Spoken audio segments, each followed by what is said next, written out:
Hello friends and welcome to eeewolf. In this video tutorial I am going to present to you the egg incubator I designed using Arduino and Proteus software. So in this video tutorial I am going to describe to you the different functionalities of the egg incubator, and also I am going to give you the different files. If you're interested, you can have in the video description the files, the link in order to download the files. We have the Proteus file and we also have the Arduino IDE file. The whole program is there, so if you're interested, just check in the video description. Also in this video I am going to show you the different libraries that I use both for Proteus and for Arduino. So here we have different libraries. I am going to give you the different library versions and I am going to show you how to install those libraries. And if you are new to this channel, don't forget to subscribe and activate the notification bell in order to get informed about our next videos. So let's rapidly get started.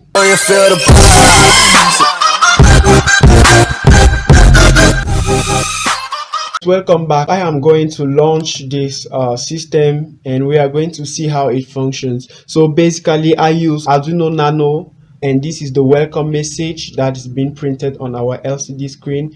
And for the temperature and the humidity I use the DHT sensor, and relatively is an accurate sensor, and it's also quite precise. So here is our system, and as you can see we have on our LCD the display of the temperature and the humidity. So the temperature is displayed here 38.7 degree. As you can see we have the temperature of 38.7 and humidity 65.1, which is transcribed on our LCD. And what we have here is the spin time, the time for the system to spin. So it's about 1 hour 59 seconds, 59 minutes and 48 seconds, something like that. And here lastly we have the hatch in. So it's going to hatch, the eggs are going to hatch in 19 days. So that's what has been set. And here we have our DHT22 sensor, and here we have basically our Arduino. So this is our system. You notice that if I come, for example, right here and I increase this for the relative humidity to 65.2, it's going to, our system is going to indicate here 65.2. I can also, as you can see, 65.2. I can also change this and increase the temperature to 38.8, for example, and you will see that our system is going to change that. It's going to read the temperature and change that to 38.8.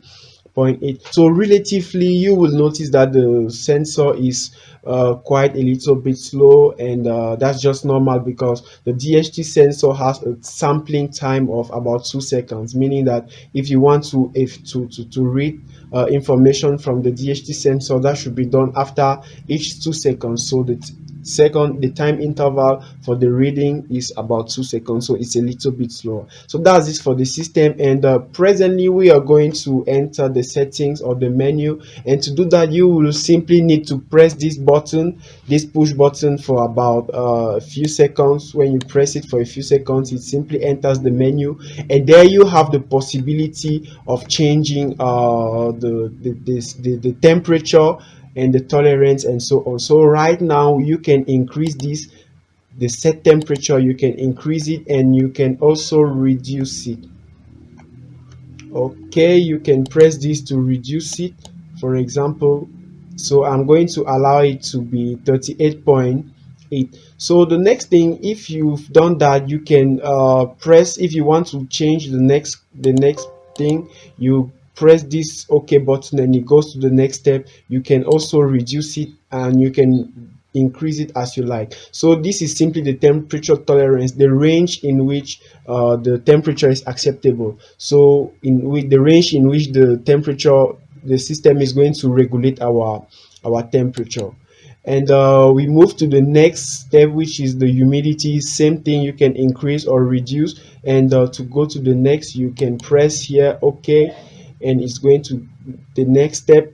You can press again OK and it moves to the next. This is the temperature difference threshold. So actually when we are in the range, if we are in the temperature range, if we are in the normal temperature range, which is 38, for example, plus or minus 2, depending on how we decided on the previous page of the menu, the temperature is going, there will be no effect on the actuators. As you can see, the humidifier, the heater, and the fan pin, there will be no effect. But if we cross that, the system is going to activate one of these components in order to restore the values that have been set. But now let's say we have exceeded the values by so much.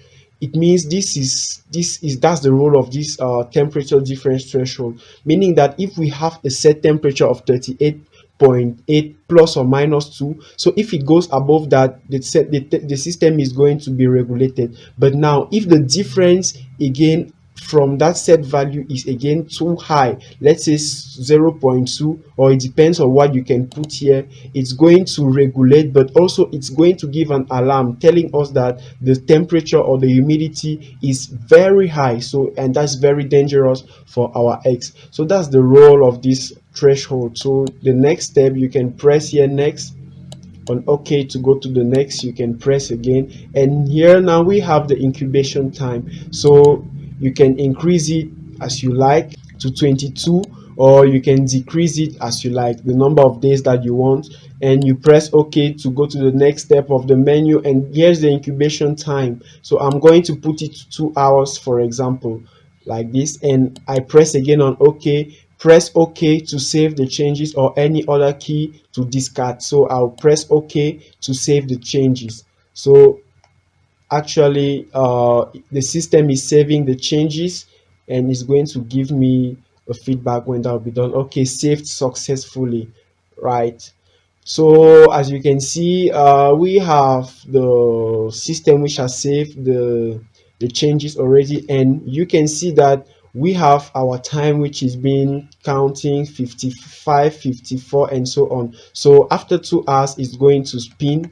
We have here our motor to turn the eggs, because it's very important, as you know, during incubation to turn the eggs around. So that will be done every 2 hours. So the time left is 1 hour 59 minutes and 53 seconds. And as you can see also here, we have the days that is reducing. Each second it's reducing. So I just did that for demonstration purpose. I attributed this hatch in the time for the seconds and not for the days. Why? Simply because I wanted to show you how it's functional, because if I did that for the days, it would be quite impossible for you to see how it's changing. But it's not a problem, because I'm going to show you how to deal with that when it comes to implementing the project in real life. So to do that, I'm going to explain that to you in just some few seconds. So right now, this is an indicator. Where we have an indicator, we have indicators telling us that we are in the required range. But if, for example, the temperature goes high,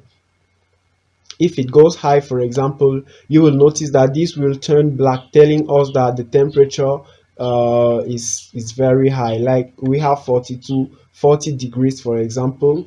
It's going to, okay, yeah, it's now black, and it's blinking. Why is it blinking? Is because we have reached the threshold. So it's telling us that we have reached the threshold, and the alarm is being, the buzzer here that we have as alarm, you can see I just disconnected this right here because I didn't want to be disturbed with the noise. So that's why I disconnected. But you can see that this relay is flipping, going and coming, and that's producing the sound telling us that the temperature is too high compared to what we have to regulate. And you can see that our fan is activated in order to reduce the temperature. And it's the same thing if we have to test with the humidifier. Like for example, if I have to move this humidifier and reduce the humidifier, for example, you will notice that the same thing is going to happen with the humidifier, and the humidifier will be set on in order for the humidifier to humidify the system. So that's just the same thing that's going to happen. All right, so you can see that it's also blinking. It's black here and it's blinking, and you will see that our humidifier is being activated, and the activation of the humidifier is making this component, this fan, to turn. So that's just it. That's about all about the system. And right now I am going to present. You will see that now the incubation time has reached 0 0 days, and actually is telling us that the system is supposed to, that the eggs are already supposed to have hatched. So incubation time reach. So that's what it's indicating. And we have our buzzer. You can connect the buzzer if you like, but I didn't want to be disturbed by the noise, so that's why I disconnected it. So now I am going to present to you the different components that we have here. Presently, this is our DHT22. I've already explained about that. This is our LCD to display the information. Here is our Arduino Nano, and the Nano, I choose the Nano because it's relatively small, and it has many pins. And also, this is our keyboard, the keypad, and connected to the ground and connected to the Arduino pin. Right here, our LCD is using the communication, the I2C communication, to communicate with the Arduino. So it's using this I2C module to communicate with our microcontroller. And right here we have the DS1307, which is a real-time clock, and it's also using the I2C communication. That's why you can see here the SDA and the SCL pin. So why did I use this? I checked that. I have noticed that in most projects, I saw many projects there out there on YouTube concerning concerning egg incubators, and I noticed that generally they don't have something to keep track of the time. So if, for example, you use such and you use 21 days for the time of incubation. So what happens is that when they are not saving the data, when they are not having the exact date, what happens is that when you set the 21 days, it will be okay if the system functions for 21 days without being interrupted, or without power failure, or without the system to go off. But let's imagine that you work with the system, and after, for example, 5 days, something happens that you have to turn off the system for a while. What happens is that when you turn on the system, it's going to start back counting again from the first day. So that's actually a problem. So that's why I use this DS1307 to keep track of the time. So even if the system is counting and there is already on the fifth day, if the system goes off and comes back on, there's no problem. It's going to keep track of the time and continue counting from there. So here's our buzzer for the alarm. Here is our motor for rotation. So after the time will when the time will be rotated, when the time will expire, here you're going to see the motor is going to rotate. So that's it. Here we have the fan pin, and we have the heater pin. So the heater pin is actually controlling this heater, and this heater is activated when the temperature is very low. And here we have the humidifier pin. Okay, so that's it. Now if you're interested in downloading the Arduino library for Proteus, you can simply check above. You are going to see here this link to download, on how to download and install the libraries of Proteus. So right, that's it. Now I am going to make something. I am going to show you how this functions, right? Because now we cannot wait for 1 hour 59 minutes for this rotation to be effective. So I am going to make some modifications in the code in order for this to be effective, that you're going to see. In the first turn, when it's going to rotate, it's going to rotate in one direction, and when it's going to rotate the next time, it's going to rotate in the reverse direction. So let me just do that for demonstration purpose. So to do that, I am going to my code, and I am going to look for the part of the code that concerns that, and I am going to make some modifications for you to really see how it works. So here we go.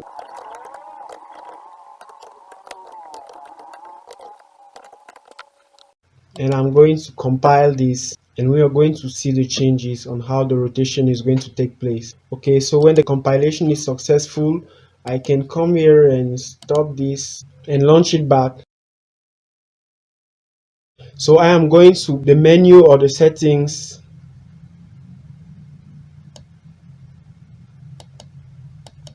So I just reduce the time for the spin.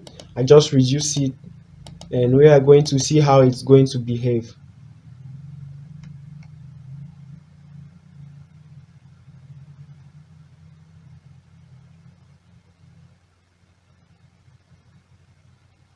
All right, so we have 3 seconds left for the for the spin to be effective. 2 seconds right now, and 1.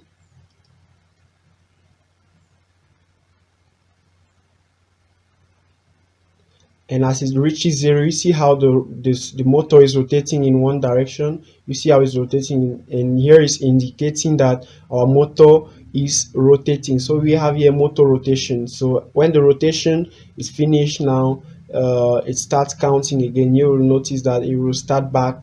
You'll start counting back again. That's it, the 2 hours, and it has rotated in one direction. Let me go to the menu right now again, and make it, and just make it to rotate. You will notice that automatically it's going to rotate in the reverse direction. So that's it. It's saving the information,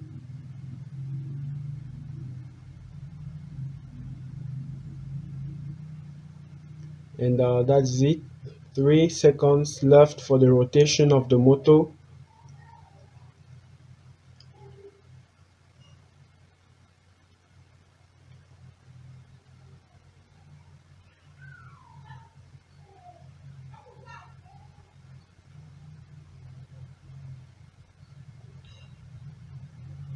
So the motor now is rotating in the reverse direction. So that is it, and it's indicating that we are rotating our motor. So this is the functionality of the system. This is how it functions, and basically it's quite simple, but really nice. And in one of our next videos, we are going to present to you the realization of this piece. So let's now move on to the Arduino code, and I am going to delete this. So when we are in the Arduino code, I am going to present to you first what you have to do if you want to stop right here, if you want to stop the number of days to be considered as seconds, and considering the number of days to be the days. So to do that, you will simply come here, you go right below, far below, and you're going to remove this comment. So as you can see, I've indicated here that should be uncommented in order to make the number of days of incubation effective. So you have to uncomment this by removing this, and you will have to comment this part, because this is the part that considers it as the number of days, considering the number of days as seconds. So you have to comment that part. And presently right now, this is the code. The code is quite explicit because I programmed it verbose. It's actually explicit. You will see that the functions already have their names. So each function that is called has it has its name, like for example rate, temperature, and humidity. So you already know what it means, and save changes. So the functions are already there, and also the variables that I declared, fan pin, high, you already know what it means. So it's very simple. If you want to check, this is the code, and you can have it in the video description. The code is there, and we have here the menu, and it's quite simple. It's basic. The code is a little bit long, but it's quite basic. It's quite simple. So you can check the code if you're interested. You will notice that here we have the variables that I described, that I declared. The variables are also quite, you can understand them without any problem. Reference temperature and so on, reference humidity, the variables are just, they are just okay. So I am not going to explain the code because it's quite explicit. Everything in the code is explicit, and if you have any question, please just put it in the comment section below. I will be pleased to answer your questions. So right now we are going to the libraries. We are going to see how to install these libraries, because you will need the libraries. You will need to install these libraries in order to compile the code. Even though a compiled version or the hex file is already available in the files that I gave below in the video description. So I'm going to show you how to include these libraries, and how to download the libraries. So to do that, what you have to do is you come to tools and you go to manage libraries. We are going to see how to install all of those libraries, such that you will be able to make the simulation or to build the program by yourself. So when you're here, it's loading for a while. The first thing we are going to do is that we are going to try and install the DHT library that I use. I'm going to show you the version and the library. So you simply type DHT and you look for the DHT library that is by Adafruit. As you can see here, DHT sensor library by Adafruit version 1.3.0. So that's the version that you have to install. That's the version I used, version 1.3.0. So you cannot see it right here because it's the version I installed. So you check this library, Arduino library for GST11, GST22, etc. So check this library by Adafruit and you are going to install. That will be the library for the DHT, and that library will take into consideration this include DHT. Now we are going to go for the next library. For eeeprom, you don't need to install, that's an inbuilt library. We are moving to the next one, and it's the timer one library.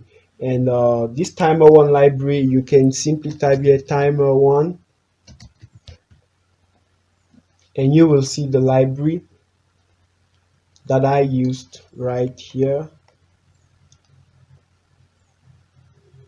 So you can see a timer one by GC10 and Jerome Despatis. So you see this library, that's the library I use. There is only one version for this library. So for the timer one, this is the library that I use. So you just get this library and install it, and that's it for the timer one library. The next thing is for the Adafruit sensor.h. So to do that, you simply type Adafruit, the Adafruit library, Adafruit unified sensor.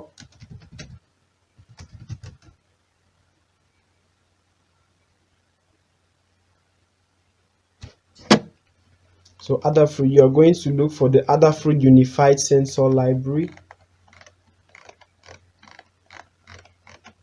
or you can just type here Adafruit unified sensor and it's going to search. Wait for a while.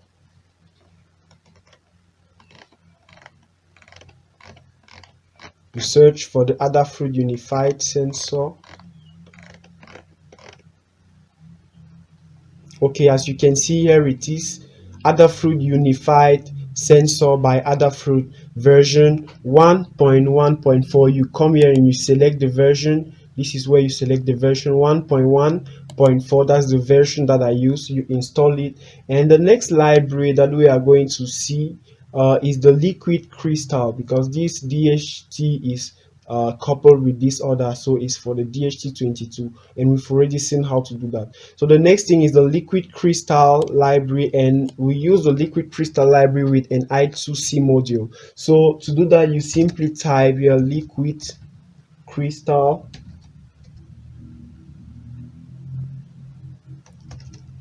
liquid crystal,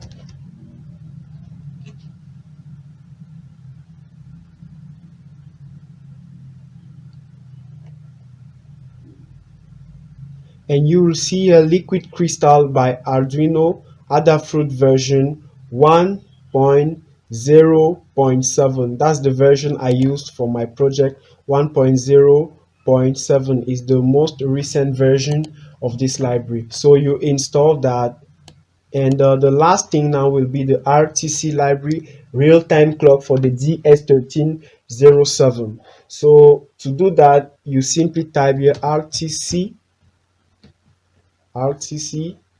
and it's going to search RTC Live. You type here RTC Live, and when you type RTC Live, you are going to see a RTC Live by Adafruit version 1.13.0. That's the version of the library you have to use for this project. So when you select that, you will install the library, and when you install the library, you will be able now to compile the code. So now to compile the code, you can come here, you can simply build the code right here, or to compile and extract the, you can build a code here by clicking on this, or to compile and extract the hex file, you can come here and export compiled binary data. So that's it.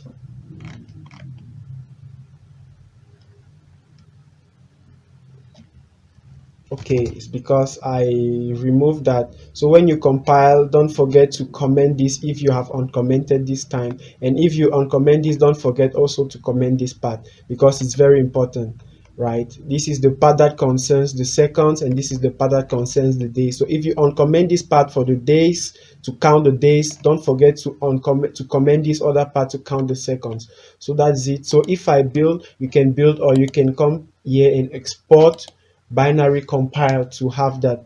Okay guys, this is all about the video, and I hope the video was of great help to you. If you have any question, please don't forget to put the question in the question section so that we are going to answer you. And if you have any doubt or anything, just write it down and we are going to help you to achieve what you want to achieve.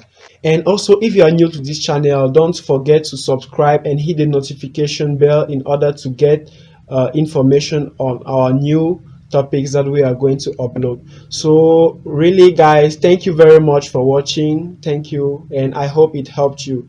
So see you for our next videos.